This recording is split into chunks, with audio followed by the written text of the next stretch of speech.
आज हम पैकेज बता रहे, इसी के द्वारा हुसैन भाई ये मरकटासन करेंगे।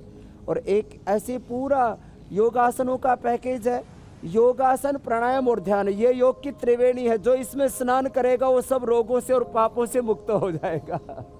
जी स्वामी जी। अच्छा स्वामी जी, कोरोना ठीक होने के बाद मरीजों में हार्ट से जुड़ी जो परेशानियां बढ़ रही हैं, उनमें सबसे कॉमन है अचानक से दिल की धड़कनों का तेज हो जाना, थोड़ी घबराहट, और इससे जुड़ी बातें ये भी है कि बहुत सारे लोगों को नींद भी नहीं आ रही है। तो योग से इन सारी परेशानियों को कैसे दूर कर सकते हैं? तो योगासन के अंत में योग निद्रा शवासन जरूर करें। और जिनको नींद नहीं आती है थोड़ा सा ब्राह्मी, शंखपुष्पी आदि का पानी अथवा मेधावटी ले लें।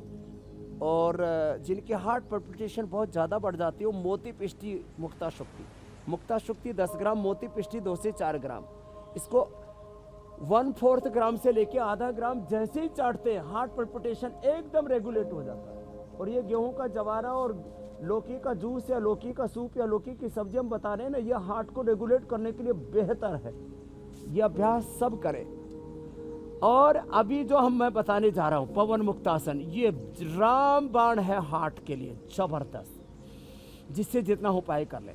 तो जो मोती पिष्टी और मुक्ता शुक्ति मिला करके खा लेंगे उनकी हार्ट बीट 100% रेगुलेट हो जाएगी। थोड़ा वो हृदयामृत भी ले सकते हैं, अर्जुन की छाल ले सकते हैं, वो तो हृदय के लिए अचूक औषधि है ही है। और मेधावटी, और जिनको बहुत ही ज़्यादा मेमोरी लॉस और बहुत तरह के दूसरे उपद्रव हो रहे, मस्तिष्क में नींद नहीं आ रही है, तो मेधावटी के साथ साथ में हमने उनको, जिनको नींद नहीं आती है उनको प्याज का भी प्रयोग बताया हुआ। जो प्याज का प्रयोग करते हैं, जो प्याज का प्रयोग नहीं करते उनके लिए हमने पोस्त, दाना और मखाना की खीर बता रखी है। और एक्यूप्रेशर के ये पॉइंट तो ज़बरदस्त है नींद के लिए।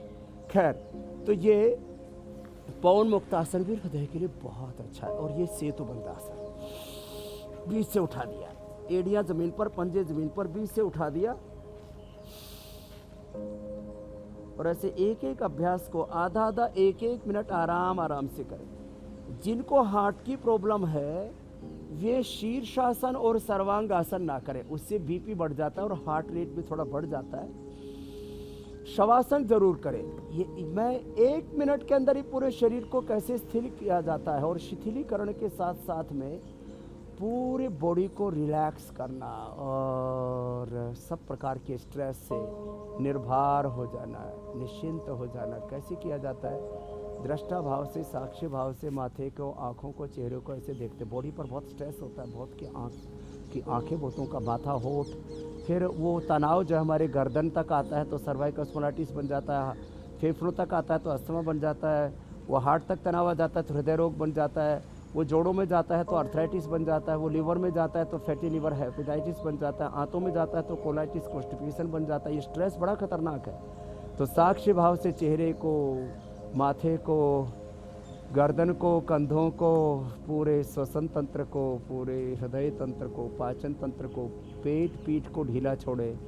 ऐसे ही साक्षी भाव से दोनों नितंबों को और थाई पटक सिप्स के साथ साथ पूरे शरीर को ऐसे साक्षी भाव से देखें, दृष्टा भाव से, और अपने सांसों पर फिर अंत में आ जाए तो तन शिथिल हो जाता है। और फिर सांसों के साथ दृष्टा भाव से देखते हैं तो मन भी शिथिल हो जाता है। और तन मन के पार यतो वाचा निवर्तन्ते अप्राप्त मनसा स बुद्धिश्चरम चेष्टति तामाहु परमाम गति। ऐसे फिर दोनों हाथों को ऊपर उठाते, आपस में रगड़ते, आंखों पर रख लेते, आंखें खोल लेते हैं। जो शवासन है ना, श्वासों के साथ ऐसे ओंकार का, गायत्री का, उस खुदा अल्लाह वाहिगुरु अकाल पुरख ऑलमाइटी गॉड भगवान का ध्यान करते हैं ना, तो अपने आप विश्राम में चले जाते हैं। अब देखो, योगाभ्यास में प्राणायाम जो है, एक खास बात मैं बताना चाहता हूँ। लोग सोचते हैं योगासन बहुत लाभ करते हैं, मैं कहता हूँ योगासन लाभ करते हैं, लेकिन वो भी प्राणायाम के साथ करें और ध्यान के साथ, रोग मुक्ति की संकल्प के साथ कि हम मैं रोगों से, सब दुर्विचारों से, दुर्भावनाओं से, दुर्गुण दोषों से मुक्त हो रहा हूँ।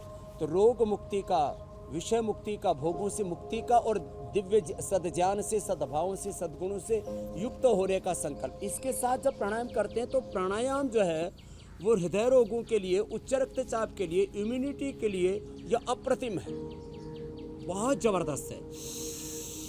तो प्राणायाम हृदय रोगियों को भस्त्रिका आराम से करना चाहिए,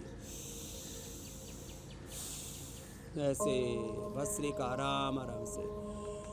स्वामी जी आज एक बार फिर से कपालभाति में आराम से। कुछ लोगों ने भ्रांति फैला रखी है हुसैन भाई जी कि हृदय रोगियों को कपालभाति नहीं करना चाहिए, उच्च रक्तचाप के रोगियों को कपालभाति नहीं करना चाहिए। ये भ्रांति को मैं आज तोड़ना चाहता हूँ। हमने साइंटिफिक रिसर्च के द्वारा ये प्रूव किया है कि जो आराम आराम से कपालभाति और अनुलोम विलोम करते हैं उनके हृदय रोग की समस्या दूर होती है, ब्लड प्रेशर नेचुरली 100% कंट्रोल आ जाता है। मुक्तावटी बीपी गिर तो थोड़े बहुत दिन खिलाते हैं हम, लौकी का जूस भी थोड़े दिन पिलाते हैं। बाकी अनुलोम विलोम, भ्रामरी, उद्गीत, शीतली, शीतकारी से ही बीपी और हार्ट की प्रॉब्लम 100% अच्छी हो जाती है। कुछ कह रहे थे आप हुसैन भाई, तो मैं कह रहा था भ्रांति न रखें कि कपालभाति उच्च रक्तचाप और हृदय रोगियों को नहीं करना, कमर के दर्द के रोगियों को नहीं करना। जी हुसैन भाई। स्वामी जी मैं ये कह रहा था कि आज एक बार फिर से ज़रूरत है कि आप थोड़ा सा डांट भी लगाएं और लोगों से कहें, क्योंकि आपकी बातें लोग सुनते हैं, उस पर अमल करते हैं। कोरोना का खतरा स्वामी जी बढ़ता जा रहा है। जिस लिस्ट में हमें नीचे होना चाहिए था हम अब दूसरे पायदान में पहुंच चुके हैं, लेकिन लोग मानने को तैयार नहीं है। 1.5 लाख से ज़्यादा केसेस रोज़ रिपोर्ट हो रहे हैं पिछले कई दिनों से, और ऐसे में बहुत ज़्यादा सावधानी बरतने की ज़रूरत है। तो एक बार फिर से स्वामी जी ज़रा लोगों से आप कहिए कि ऐसे वक्त में योगाभ्यास और आयुर्वेदिक उपायों के साथ साथ जो दूसरे प्रिकॉशंस हैं, दूसरी सावधानियां हैं, उन पर भी बहुत ध्यान देना है।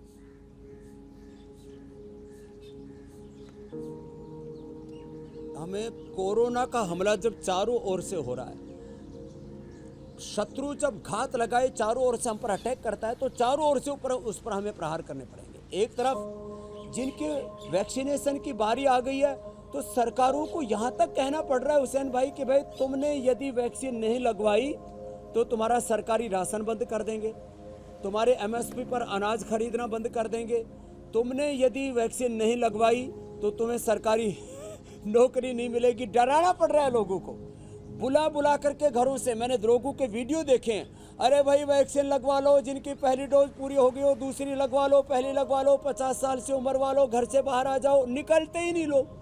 तो वैक्सीन भी लगवा लें, लेकिन वैक्सीन की डबल डोज के साथ योग आयुर्वेद की डबल डोज मैं रोज कहता रहता हूँ। ये स्वासारी, कोरोनिल, गिलोय जिनको नहीं मिल पाती है, तो स्वासारी और कोरोनिल अणुतेल नहीं मिल पाता तो गिलोय तुलसी तो सारे देश सुदूर मिल रहा है सब जगह, तो उसका इस्तेमाल कर लें। मास्क पहने, सोशल डिस्टेंस बरतें, अनजान चीज़ों को छूने पर सैनिटाइजर का यूज करें। घर में आकर के कपड़े जो है फ्रेश पहन लें, उन कपड़ों को धोने के लिए डाल दें, एक बार स्नान कर लें। छोटी छोटी बातों का ध्यान रखें। अपनी इम्यूनिटी को बढ़ाने के लिए अच्छा खाएं पिए। स्वामी जी आप कह रहे हैं वैक्सीनेशन के लिए लोग निकल नहीं रहे हैं, और जहां नहीं निकलना चाहिए वहां निकले पड़ रहे हैं। बाजारों की हालत देखिए, हर तरफ आदमी आदमी नजर आ रहे हैं और ऐसा लग रहा है कि ठेले लगे कोरोना जैसी कोई चीज है ही नहीं। और ये हालात वाकई बहुत डराने वाले हैं। लोगों को स्वामी जी आपकी बात सुननी चाहिए और सोशल डिस्टेंसिंग का ख्याल रखना चाहिए और तमाम जो सावधानियां प्रोटोकॉल्स हैं उनका पालन करना चाहिए। अब इंडिया टीवी हर वक्त हर जगह डाउनलोड करने के लिए सर्च करें India TV news Google play store या ऐप स्टोर पर।